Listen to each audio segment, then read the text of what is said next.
Hi dears, welcome back. In the previous class, we started the chapter Public Expenditure and Public Revenue. During that class, we learned about direct tax. Today, we will learn about indirect tax. An important feature of indirect tax is that the tax burden can be shifted from the person on whom it is imposed to another person. For example, in the case of sale tax, the tax burden initially falls on the trader, but the trader transfers the burden of the tax along with its price to the consumer. The tax is included in the price paid by the consumer. With a view to simplify the indirect tax system and to introduce one tax across the country, goods and service tax was introduced by incorporating majority of existing indirect taxes. The prevailing system will be continue for those items that are not included in the GST. Let's learn about goods and services tax in detail.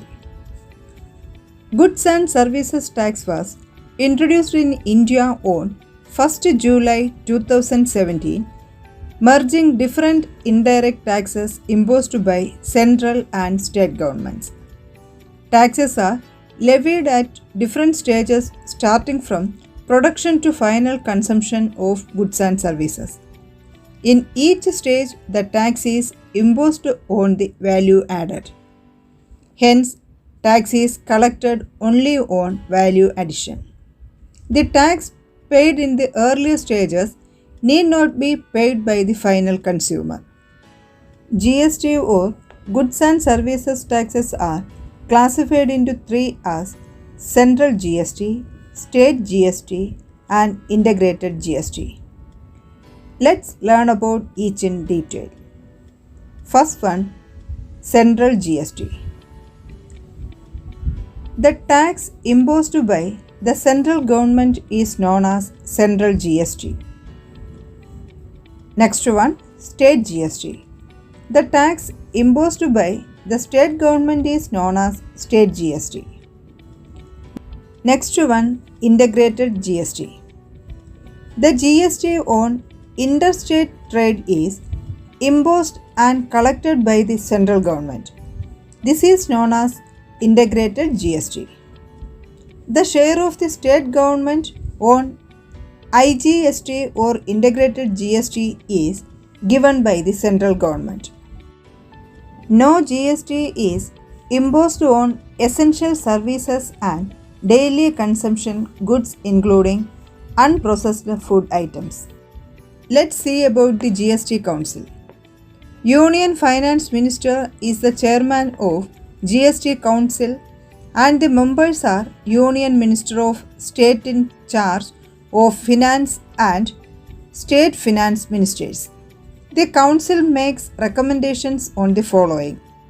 First one, taxes, cess and surcharges that are to be merged into GST.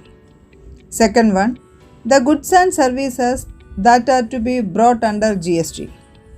Next one, determining GST rates. Next one, the time frame for including the excluded items into GST. And last one, determining the tax exemption limit on the basis of total turnover. Now you learned about GST. Let's learn about the other two sources of income to the government. First one, surcharge. Surcharge is an additional tax on tax amount. This is imposed for a certain period of time. Usually, surcharge is imposed as a given percentage on the income tax. Next one, cess. Cess is an additional tax for meeting some special purpose of government. So far, we have been discussing the tax revenue of the government. Some of the taxes imposed by central government, state government, and local self-governments are discussing below. First one, central government taxes. The major taxes imposed by the central government are corporate tax, personal income tax, central GST, and integrated GST. The major taxes imposed by the state government are land tax, stamp duty, and state GST. Property tax and professional taxes are the two major taxes imposed by local self-government. Let's summarize the class. Today we learned about the major sources of indirect tax of the government. Goods and services taxes are the most important indirect taxes of the government. Along with it, we learned about surcharge and cess. Hope you all understood the topic. Meet in the next class with the continuation of the chapter. Thank you.